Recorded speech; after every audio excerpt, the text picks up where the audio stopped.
투데이 분석 시간입니다. 유진투자증권 김영재 이사 함께합니다. 어서 오세요. 네, 안녕하세요.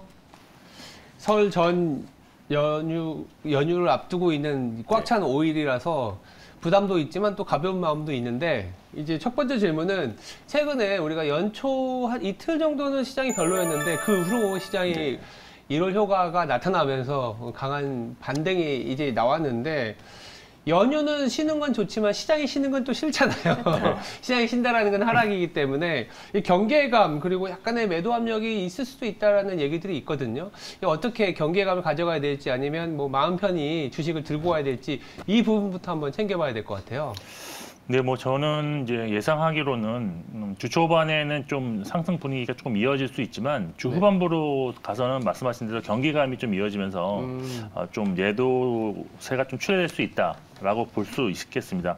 말씀하신 대로 올해 정말 예상은 뭐 사실 뭐 이렇게까지 크게 오를지 몰랐는데, 지금 연속으로 지금까지 8거래일 연속 상승하면서 코스피 기준으로 그렇습니다. 근데 코스피가 한 6.7% 상승했고 코스닥 4.8% 상승했기 때문에 이 정도 수준으로만 마무리가 된다고 하더라도 뭐 이제 과거 2023년에는 이런 효과가 있었다, 뭐 이런 정도로 말을 할 수 있는 상황이라고 볼 수밖에 없습니다. 주요 종목으로 삼성전자가 지금 한 올해 9.9% 상승했고요. 그리고 카카오가 16.8%, 그리고 KB금융은 18.4% 상승했는데, 이 전반적으로 흐름을 보니까 12월에 강했던 종목들이 좀 주춤하고 새롭게 반등하는 폭이 큰 종목들이 나타났다. 그래서 경기 방어주 대표적인 음식료라든지 유틸리가 주춤했고, 약간 리오프닝 관련해 중국의 소비주 좀 주춤한 것 같고요. 근데 반대로 정책 수혜주들이 갑자기 치고 올라오면서 그 뒤를 이어서 경기 민감주들이 지금 지속적으로 반등하고 있는데, 여기에 또 네이버, 카카오 같은 인터넷 종목들도 좀 꾸준한 그런 반등의 흐름을 보여주고 있습니다. 일단 이번 주에는 이런 반등의 연장선이 좀 진행될 수는 있다라고 보는데, 일단 긍정적인 면과 부정적인 면을 보면서 이 긍정적인 면이 지속될 수 있는지의 여부가 가장 이번 주 핵심이 아니겠느냐. 근데 일단 베이스로 좀 깔고 가는 것이 미국 연준의 긴축부터 완화가 사실 이 반등을 이루고 있다라고 볼 수밖에 없는데, 지난주 이제 임금 인상률이 둔화되면서 그거를 시작으로 해서 CPI 하락세까지 또 확인이 됐습니다. 그러면서 1월 말 그 FOMC 금리 인상 그런 확률이 25bp로 거의 굳어지는 분위기가 나오고 있고요. 또한 3월 초에 있을 또 FOMC에서도 25bp 인상으로 지금 뭐 하고 있는데, 그건 이제 시간이 지나서 좀 줄어들 확률도 있습니다. 그래서 결국은 3월 달에 금리 인상이 이제 마지막으로 종료될 수 있다는 그런 확률이 지금 높게 형성되어 있습니다. 이런 전망이 전 단기에는 바뀔 가능성은 크지 않다라고 보여지는데, 따라서 이러한 금리에 관련된 분위기는 시장에 기본적으로 좀 깔리면서 좀 꾸준히 가져갈 가능성이 높다. 그리고 환율도 지금 체크를 해보시면 고점 대비 200원 이상 하락한 상태에서 지금 거의 뭐 횡보 또는 소폭 반등도 나오겠지만 아직은 그래도 하락 추세를 유지 중이다라고 볼 수밖에 없는데, 여기에 더해서 외국인의 매수세도 꾸준하게 지금 나타나고 있습니다. 지금 사실 환율 하락도 연준의 긴축 속도 조절이 베이스겠지만, 그 외에 중국의 리오프닝에 대한 기대감에 대한 그런 경기 회복 기대감, 또 유로존이 의외로 좀 회복되고 있다는 그런 시그널이 조금씩 나타나고 있습니다. 그리고 이제 또 일본 중앙은행의 YCC를 좀 약간 좀 조절하는 식의 그런 금리 상승을 좀 용인하는 분위기, 이런 면에서 엔화 강세가 나타났던 등도 상당히 지금 달러 약세에 도움을 주고 있다, 이런 점이 있습니다. 그리고 또 하나 이제 긍정적인 점이 또 있는데요. 사실 저희가 실적에 대해서 엄청나게 우려를 많이 했었는데, 실제로 뚜껑을 딱 열어보니까 실적이 안 좋으니까 오히려 이게 정말 이제는 더 좋아질 가능성이 높아졌구나, 이렇게 제로 노출로 받아들이는 분위기, 삼성전자를 필두로 해서 그런 식으로 좀 나가고 있기 때문에 향후 실적 발표에 있어서 실적이 악화되는 쇼크가 나온 것은 크게 문제가 되지 않을 수 있다라는 그런 분위기가 형성되어 있다는 점도 상당히 좀 중요하다고 보고 있습니다. 근데 이제 부정적인 면을 좀 살펴보자면, 올해가 지금 지수대가 2,380인데 코스피 기준으로, 근데 올해 증권사들의 평균적으로 지금 코스피 밴드를 예상한 구간이 2000부터 바닥은 2000, 그다음에 뭐 많게는 2600, 뭐 2700까지도 보는 데도 있는데 거의 평균적으로 2000에서 2600입니다. 그러면 중간값인 2300을 이미 돌파해서 이제는 올라갈수록 부담이 좀 생기지 않겠느냐. 즉 1월에 만일 고점 밴드가 형성된다면 모르겠지만 그렇지 않다고 가정할 경우에는 추가적인 반등이 저는 50에서 한 100포인트 이내, 그러니까 삼성전자 기준으로 5% 정도 이내로 끝일 확률이 좀 있어 보인다라고 볼 수밖에 없습니다. 그리고 사실 뭐 실적에 대해서 4분기 실적은 그렇게 보고 있지만 1분기, 2분기까지도 지금 추정치는 지속적으로 낮아지고 있는 상황인데 실제로 1분기 실적이 다가올수록 조금 불안한 그런 심리는 또 분명히 나타날 것으로 보일 수 있어서 매물출의 가능성도 있습니다. 그래서 상반기에도 계속 실적전은 좀 유지될 것이라는 것도 부담 요인이고, 근데 이제 이번 주 경제 이벤트만 본다 그러면 이번 주도 흐름을 좀 예상할 수 있는데, 뭐 화요일 날 일본은행 통화정책회의라든지 아니면 뭐 12월 뭐 미국 소매 판매 정도 이 정도만 좀 중요해 보이고, 그렇게 크게 이제 상대적으로 중요도가 떨어지는 주야 보고 있고, 실적에서도 그냥 넷플릭스 정도 하나만 국내 미디어 관련주에 좀 영향을 줄 것 같아서 일단 실적 관련이나 뭐 이벤트상으로도 이번 주는 좀 반등 분위기가 조금 더 이어질 수 있다라고 보고 있습니다. 일단 오늘 미국장이 휴장이기 때문에 저는 반등 가능성이 좀 높아 보인다. 그리고 금요일도 은행주 위주로 상당히 크게 상승을 했기 때문에 반등을 하는데, 일단 수급 동향을 좀 잘 살피시면서 좀 외국인, 특히 외국인 수급동 관찰하시면서 좀 고점이라고 판단되는 자리에서는 이번 주에는 주식 비중을 조금 좀 줄이는 전략으로 좀 대응하시는 게 좋지 않겠느냐라고 판단하고 있습니다.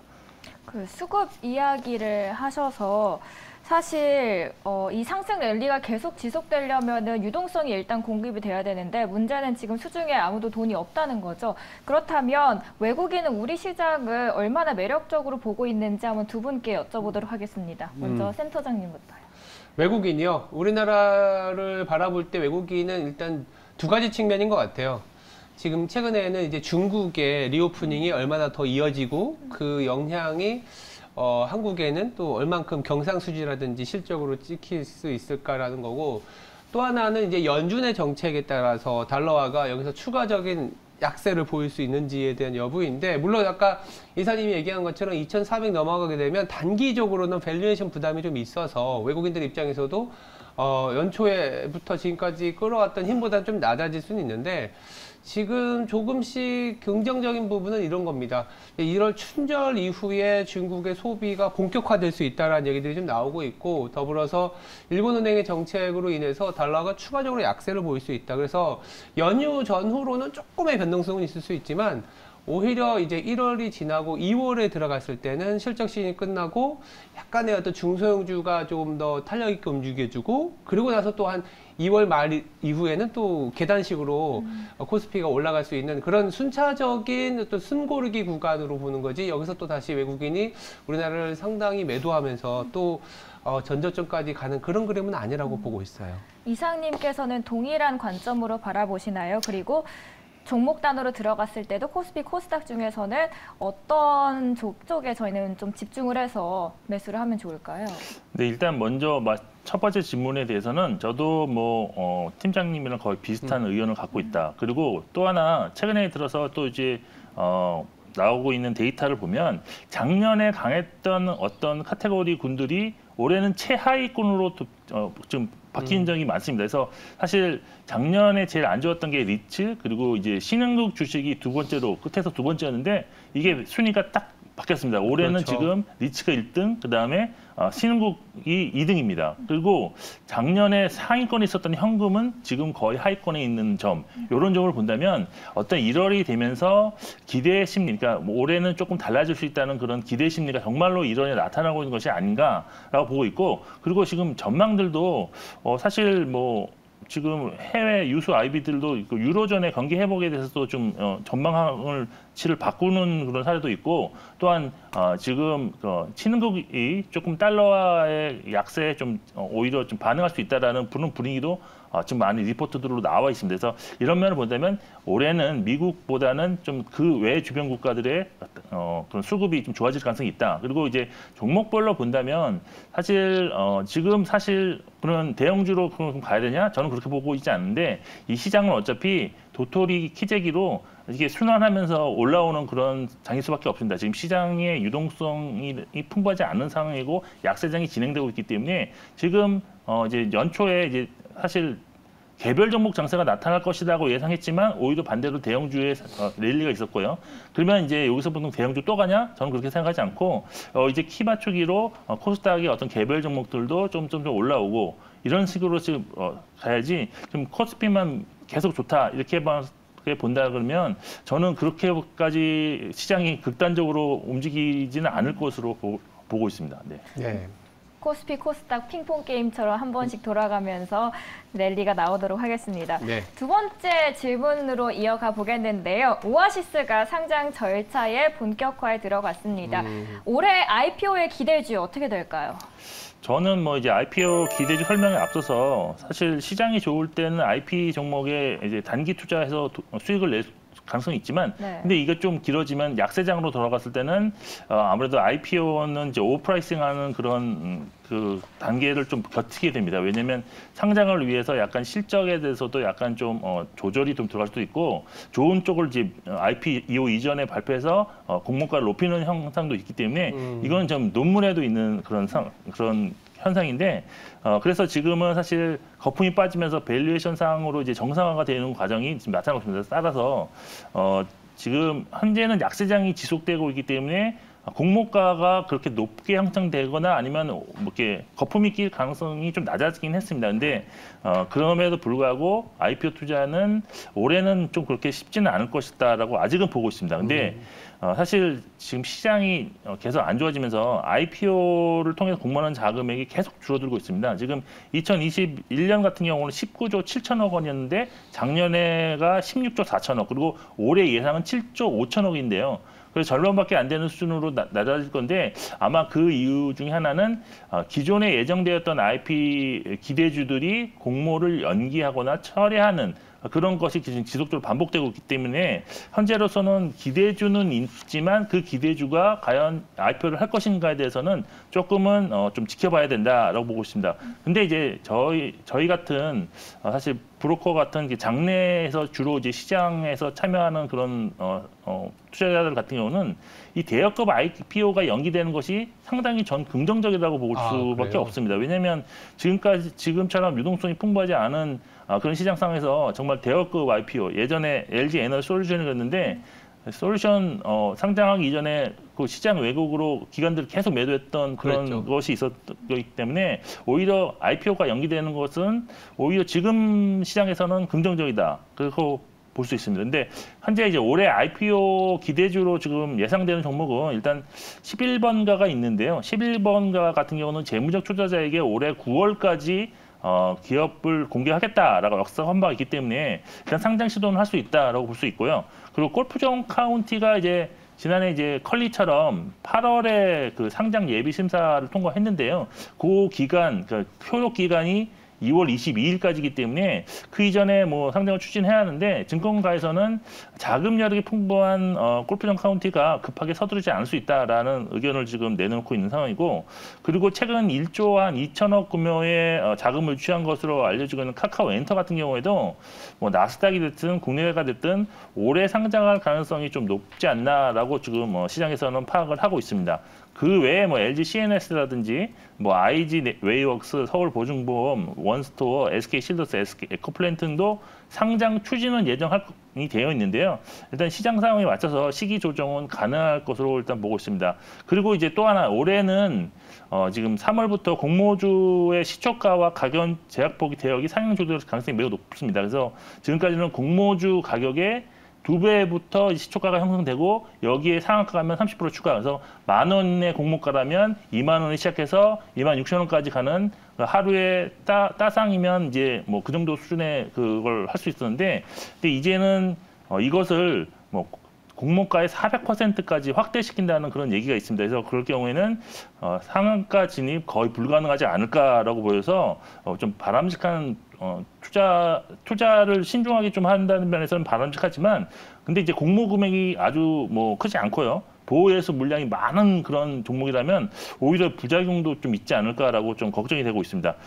결국 현재 지금 시장이 침체기이기 때문에 공모가 및 시초가의 그런 거품은 많이 제거될 것으로 일단 볼 수밖에 없어서, 사실 지금 IPO 하는 종목들이 좀 하락 추세로 전환돼서 있다면 좀 관심을 가져보는 전략도 나쁘지는 않을 것 같습니다. 네.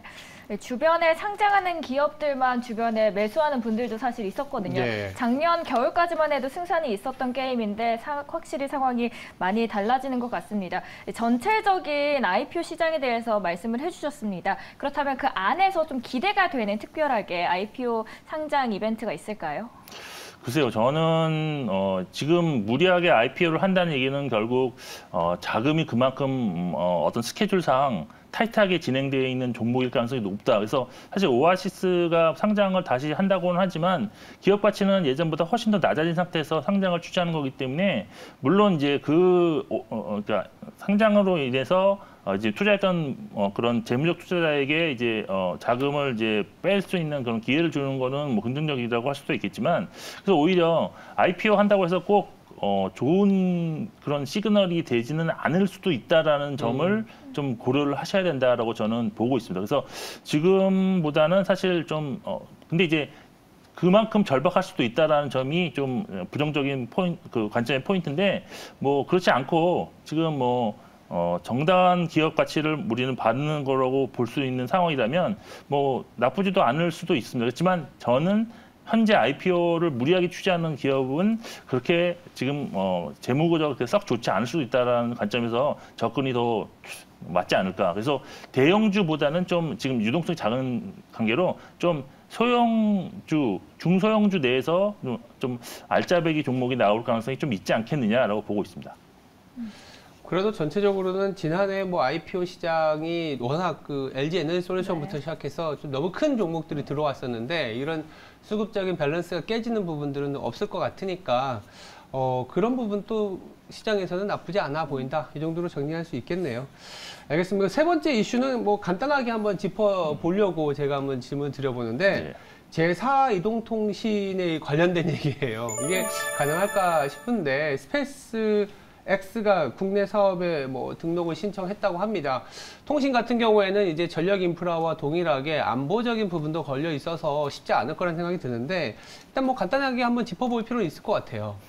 네, 저는 사실 이번 기사가 이제 사실 이런 얘기는 예전부터 작년 뭐 말부터 계속 있었던 얘기인데, 실제로 뭐 소식 등에 따르면 이제 스타링크가 국내 2분기 서비스 시작을 목표로 지금 설비 미보 형태의 기간 통신 사업자 등록을 신청을 했다라고 이제 팩트가 지금 떴는데, 심사를 거쳐서 통신 사업자로 선정되더라 하더라도 지금 이 스타링크가 서비스하고 있는 가격대가 지금 우리 그 인터넷 이사든지 통신 비용보다는 훨씬 좀 높습니다. 그래서 미국 같은 경우 월 한 $110 수준으로 지금 제공하고 있는데, 여기에 더해서 우리나라 인프라가 상대적으로 훨씬 더 좋다는 점에서는 위성을 이용한 인터넷 서비스가 크게 필요하지 않을 수도 있습니다. 그래서 지금 뭐 B2B라든지 아니면 뭐 정말 인터넷 불가능 상관 위주로만 할 수밖에 없다, 뭐 그런 얘기도 나오고 있어서 영향력 크지 않을 수도 있고, 또한 좀 관심을 모았던 거는 사실 현재 통신사들이 반납하거나 반납을 추진하는 28GHz 대역의 그런 주파수 대역에 스타링크가 만약 이걸 가져간다면 이게 사실 투자가 미미하다고 판정을 받아서 이거를 반납을 한 거기 때문에 스타링크가 투자를 한다 그러면 상당히 좀 이게 장비업체한테 큰 도움이 되지 않겠느냐라고 봤는데, 일단 지금 서비스 등록 신청을 설비 미보 형태로 했기 때문에 이 점에서도 약간은 가능성은 크지 않다라고 볼 수 있습니다. 근데 이것이 정책이라는 것이 또 바뀔 수도 있고, 또 사업 방향성이라든지 아니면 사업의 그런 서류도 같은 것도 바뀔 수도 있기 때문에 이런 점은 그래도 좀 주목은 해보실 필요가 있고 만일 된다면 빠른 그런 주가 선행 그런 반영이 되지 않겠느냐라고 판단하고 있습니다. 하지만 현재 전해지는 상황만으로는 국내 통신업 관련 영향은 크지 않고 그냥 스타링크 전 세계 서비스 중에 한국도 이제 포함시키는 그런 확장 전략의 하나로서만 이해하시는 것이 현재로서는 좀 좋지 않을까라고 보고 있습니다. 네. 5G까지는 지상 기지국만 사용하긴 하는데 6G로 넘어갈 경우에는 이 지상 기지국이랑 위성 통신 간 연결이 필수적이잖아요. 그렇다면 나중에 6G 시대가 왔을 땐 좀 판도가 달라질 수는 없을까요? 사실 지금 말씀드린 그 28GHz가 사실 통신용이라기보다는 앞으로 이제 향후에 있을 뭐 자율주행이라든지 아니면 뭐 정말로 메타버스 같은 그런 거에 상당히 중요한 그런 그 인프라입니다. 그래서 이런 면을 봤을 때는 향후에 충분히 좀 투자가 돼야 되는 부분인데 근데 아직까지는 6G까지 연결시키기에는 지금 시장 상황이 그렇게까지 그렇죠. 그걸 바라보고 뭐 들어온다 저는 그렇게 생각하지 않고 아까도 말씀드렸듯이 시장 전체 상황은 유동성이 지금 부족한 상황에서 순환매인데 더 이제 확실한 거 위주로 순환매가 먼저 들어올 것이라는 점에 좀 포커스를 맞춰야 될 것 같습니다. 알겠습니다. 네, 저희 전반적인 이야기 나눠봤습니다. 오늘 투데이 분석 시간 함께했고요. 유진투자증권 김영재 이사였습니다. 감사합니다. 감사합니다.